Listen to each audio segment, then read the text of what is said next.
Assalamualaikum warahmatullahi wabarakatuh. Apa kabarnya anakku semua? Semoga hari ini kita dalam keadaan sehat walafiat dan tetap dalam lindungan Allah Subhanahu wa taala. Kita bertemu lagi dalam materi kita lebih dekat kepada Allah Subhanahu wa taala dengan mengamalkan salat sunnah. Adapun submateri kita pada hari ini yaitu salat sunnah munfarid dan salat sunnah yang bisa dikerjakan secara berjamaah dan bisa juga secara munfarid. Minggu lalu Ibu sudah menjelaskan tentang salat sunnah berjamaah. Nah, anakku semua, sebelum kita mengikuti atau melanjutkan materi kita pada hari ini, baiklah kita memulai dengan membaca doa belajar. Kita mulai membaca doa belajar. Bismillahirrahmanirrahim. Raditu billahi rabba wa bil islami dina wa bi muhammadin nabiyya wa rasula. Rabbi zidni ilman warzuqni fahman. Artinya, kami ridha Allah Subhanahu wa taala sebagai Tuhanku, Islam sebagai agamaku, dan Nabi Muhammad sebagai nabi dan rasulku. Ya Allah, tambahkanlah kepadaku ilmu dan berikanlah aku pengertian yang baik. Amin. Nah, anakku semua, marilah kita membahas materi kita tentang salat sunnah munfarid atau salat sunnah sendirian. Salat sunnah munfarid adalah salat yang dilaksanakan secara individu atau sendiri. Nah, anakku semua, adapun yang termasuk salat sunnah yang dilaksanakan secara munfarid yaitu pertama, salat rawatib, salat tahiyatul masjid, dan salat istikharah. Baiklah, Ibu akan menjelaskan satu persatu tentang salat sunnah tersebut. Salat sunnah rawatib adalah salat yang dilaksanakan menyertai atau mengiringi salat fardu, baik sebelum maupun sesudahnya. Salat sunnah rawatib yang dikerjakan sebelum salat fardu disebut salat sunnah rawatib qabliyah, sedangkan salat sunnah rawatib yang dikerjakan sesudah salat fardu disebut salat sunnah rawatib ba'diyah. Adapun waktu pelaksanaan salat sunnah rawatib adalah sebelum salat fardu dan sesudah salat fardu. Salat sunnah rawatib dibagi menjadi dua, yaitu sunnah muakkad yang artinya yang sangat dianjurkan pelaksanaannya, dan sunnah gairu muakkad artinya kurang ditekankan pelaksanaannya. Perbedaan pelaksanaan ini didasarkan atas kebiasaan Nabi Muhammad SAW terhadap pelaksanaan salat sunnah tersebut. Nah, anakku semua, selain dari penyempurna salat fardu yang kita lakukan, salat sunnah rawatib juga mendapatkan banyak kebaikan. Misalnya salat sunnah subuh. Dalam hadis Rasulullah SAW bersabda, 2 rakaat fajar atau 2 rakaat salat sunnah yang dikerjakan sebelum subuh itu lebih baik daripada dunia dan isinya. Ini hadis riwayat Muslim dan Aisyah. Nah, anakku semua, bilangan rakaat salat sunnah rawatib muakkad adalah 1. 2 rakaat sebelum salat zuhur, 2 rakaat sesudah salat zuhur, 3 2 rakaat sesudah salat maghrib, 4 2 rakaat sesudah salat isya, dan yang kelima 2 rakaat sebelum salat subuh. Sedangkan bilangan rakaat salat sunnah rawatib gairu muakkad adalah Pertama, 2 rakaat sebelum dan sesudah salat zuhur yang dikerjakan setelah 2 rakaat salat sunnah rawatib muakkad. 2, 4 rakaat sebelum salat asar. 3, 2 rakaat sebelum salat maghrib. Dan yang keempat, 2 rakaat sebelum salat isya. Nah, anakku semua, adapun tata cara melaksanakan salat sunnah rawatib. Yang pertama, tentu didahului dengan niat menurut waktunya.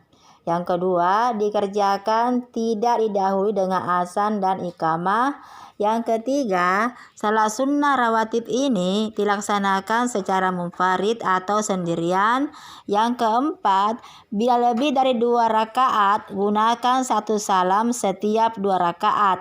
Yang kelima, membaca dengan suara yang tidak dinyaringkan seperti pada saat melaksanakan salat zuhur dan salat asar.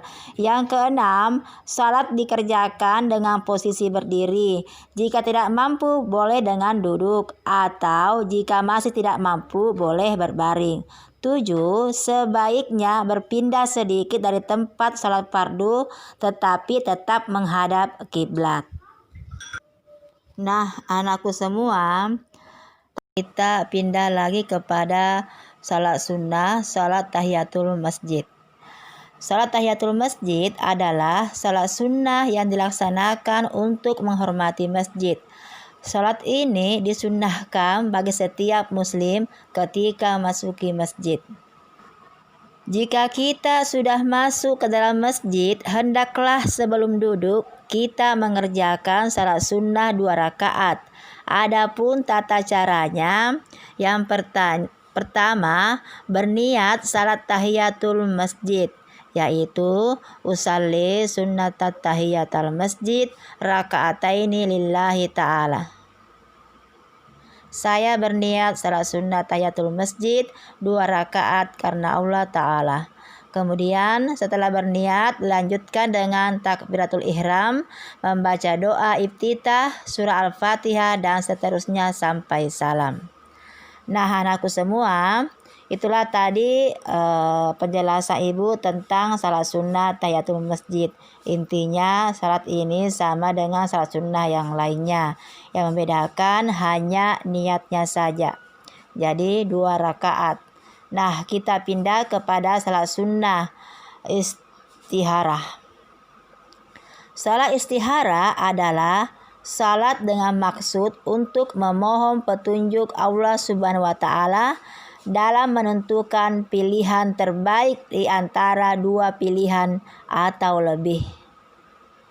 Jadi kalau kalian memiliki 2 pilihan dan bingung yang mana kalian mau pilih, sama-sama baik menurut kalian, maka ditekankan untuk melaksanakan salat sunnah istikharah. Waktu yang terbaik dalam melaksanakan salat istikharah ini adalah saat mulai pertengahan malam yang akhir. Salat istikharah dikerjakan sebagaimana salat biasa, dan setelah selesai salat dilanjutkan dengan membaca doa istikharah sebagaimana yang diajarkan oleh Rasulullah Sallallahu Alaihi Wasallam. Salat istikharah hukumnya sunnah muakkad bagi yang sedang membutuhkan untuk menentukan pilihan. Ibu ulang lagi ya, bahwa sunnah muakkad itu adalah sunnah yang sangat dianjurkan. Adapun tata cara pelaksanaannya, yang pertama bangun pada waktu pertengahan malam, kemudian silakan berwudu. Yang kedua, melaksanakan salat istikharah dengan diawali niat. Usalli sunnatal istikharati raka'ataini lillahi ta'ala. Saya berniat salat sunnah istikharah 2 rakaat karena Allah Ta'ala. Yang ketiga, pada rakaat pertama setelah membaca surah Al-Fatihah, kemudian membaca surah Al-Kafirun. Keempat, pada rakaat kedua setelah membaca surah Al-Fatihah, kemudian membaca surah Al-Ikhlas.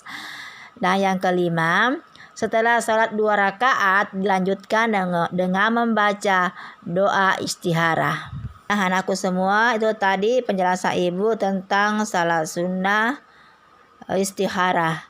Jadi kalau kalian memiliki pilihan dan kalian bingung yang mana kalian tentukan atau yang mana kalian pilih, maka silahkan untuk melaksanakan istikharah.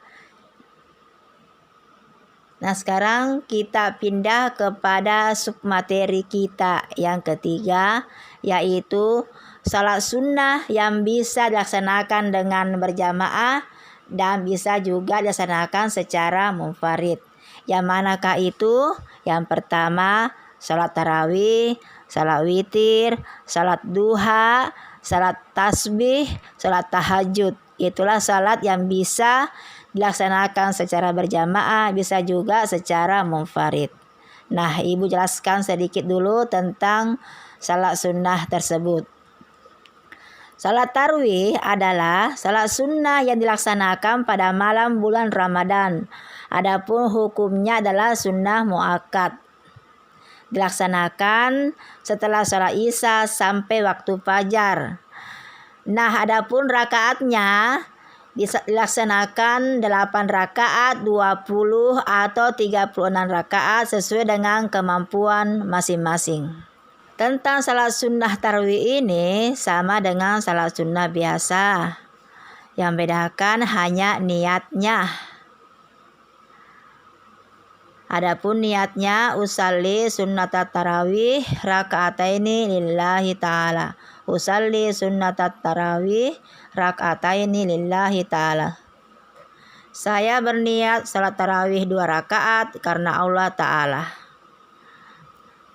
Nah, sekarang salat sunnah berikutnya yang bisa berjamaah, bisa juga munfarid, yaitu salat witir. Salat witir ini dilaksanakan dengan bilangan ganjil seperti 1 rakaat, 3 rakaat, 5, 7, 9 atau 11 rakaat. Adapun hukumnya sunnah muakkad. Dan dilaksanakan sesudah salat Isya sampai menjelang fajar atau salat subuh. Adapun niatnya usalli sunnata witri raka'ataini lillahi ta'ala. Saya berniat salat witir 2 rakaat karena Allah Ta'ala. Nah, kalau kita mau melaksanakan salat witir yang jumlah rakaatnya 1, tentu niatnya usalli sunnatan raka'atal witri lillahi ta'ala. Saya berniat salat 1 rakaat witir karena Allah Ta'ala. Nah, kemudian kita pindah lagi kepada salat duha. Salat duha ini sering disebut dengan salat awabin duha. Salat sunnah yang dikerjakan pada waktu matahari sudah menaik, sekitar 1 tombak atau sekitar pukul 7, atau matahari setinggi sekitar 7 hasta hingga menjelang salat zuhur. Adapun rakaatnya bisa 2 rakaat dan bisa juga sampai 12 rakaat. Tata cara pelaksanaannya sama dengan salat pada umumnya. Adapun niatnya yaitu usalli sunnatal duha raka'ataini lillahi ta'ala. Saya berniat salat duha 2 rakaat karena Allah Ta'ala. Nah, kita pindah lagi kepada salat tahajud. Salat sunnah tahajud adalah salat sunnah muakkad yang dilaksanakan pada sebagian waktu di malam hari. Adapun tata cara pelaksanaan salat tahajud tidak jauh berbeda dengan salat sunnah yang lain, yaitu pertama dilaksanakan pada waktu setelah salat Isya sampai dengan fajar. Tapi setelah kita tidur, walaupun tidurnya sedikit ya. Kemudian jumlah rakaatnya paling sedikit 2 rakaat dan paling banyak tidak dibatasi, Yang ketiga, dilaksanakan sendirian atau munfarid atau bisa juga secara berjamaah. Yang keempat, lebih utama setiap 2 rakaat salam. Apabila dilaksanakan 4 rakaat, jangan ada tasyahud awal. Tentu banyak manfaat kalau kita melaksanakan salat tahajud. Apa manfaatnya? Tentu yang pertama, dapat membentuk karakter atau kepribadian orang saleh. Kemudian sebagai sarana mendekatkan diri kepada Allah Subhanahu wa taala, dapat mencegah diri dari perbuatan dosa, dapat menghapuskan atau menghilangkan dari segala penyakit hati seperti iri, dendam, tamak, dan lain sebagainya. Kemudian mengobati diri dari penyakit jasmani. Adapun niatnya salat tahajud yaitu usalli sunnatat tahajud rakaataini lillahi ta'ala. Saya berniat salat tahajud 2 rakaat karena Allah Ta'ala. Nah, sekarang kita pindah kepada salat sunnah tasbih. Salat sunnah tasbih ini bisa dikerjakan secara berjamaah, bisa juga secara munfarid. Salat sunnah tasbih adalah salat sunnah yang dilaksanakan dengan memperbanyak membaca tasbih. Salat tasbih ini merupakan sunnah khusus dengan membaca tasbih sebanyak 300 kali di dalam salat. Secara lebih terperinci, tata cara mengerjakan salat tasbih ini terdiri dari 2 macam, yaitu jika dilaksanakan di malam hari, jumlah rakaatnya ada 4 dengan 2 kali salam. Dan jika dilaksanakan di siang hari, jumlah rakaatnya ada 4 dan sekali salam. Itulah tadi penjelasan Ibu tentang salat sunnah tasbih. Nah, anakku semua, biasakanlah kalian untuk melaksanakan salat sunnah. Adapun hikmah salat sunnah, tentu disediakan jalan keluar dari segala permasalahan yang kita alami. Kemudian senantiasa kita akan diberikan rezeki yang cukup oleh Allah Subhanahu wa taala. Menambah kesempurnaan salat fardu, kemudian menghapuskan dosa, dan sebagai ungkapan rasa syukur kita kepada Allah Subhanahu wa taala, mendatangkan keberkahan pada rumah yang sering digunakan untuk salat sunnah, serta hidup menjadi terasa nyaman dan tenteram. Itulah tadi hikmah kalau kita melaksanakan salat sunnah. Nah, anakku semua, Ibu harapkan kalian dapat memahami penjelasan Ibu tentang salat sunnah yang dilaksanakan secara berjamaah, salat sunnah yang dilaksanakan secara munfarid, dan salat sunnah yang bisa dilaksanakan secara berjamaah dan bisa juga dilaksanakan secara munfarid. Nah, anakku semua, sebelum Ibu akhiri, Ibu akan memberikan tugas kepada kalian semua. Silakan kalian menyimak tugasnya, dan setelah itu kalian bisa mengerjakan di buku tugas. Kemudian setelah selesai silakan upload di WA pribadi Ibu guru kita. Dengarkan baik-baik soalnya. Nomor 1, ada 3 salat sunnah yang dilaksanakan secara munfarid. Tuliskan ketiga salat tersebut dan jelaskan masing-masing pengertian dari salat sunnah tersebut. Yang kedua, tulislah salat rawatib yang termasuk muakkad atau salat yang sangat dianjurkan. Tulislah salat rawatib yang termasuk muakkad. Yang ketiga, tulislah 3 hikmah melaksanakan salat sunnah. Tulislah 3 hikmah melaksanakan salat sunnah. Jadi Itulah tadi 3 nomor, silakan kalian kerja dan setelah selesai upload di WA pribadi Ibu Guru ya. Nah anakku semua, itulah tadi penjelasan Ibu tentang salat sunnah. Jadi Ibu harapkan agar kalian senantiasa terbiasa untuk melaksanakan salat sunnah tersebut. Ibu akhiri pertemuan kita pada hari ini dengan mengucapkan alhamdulillahirabbil alamin. Wassalamualaikum warahmatullahi wabarakatuh.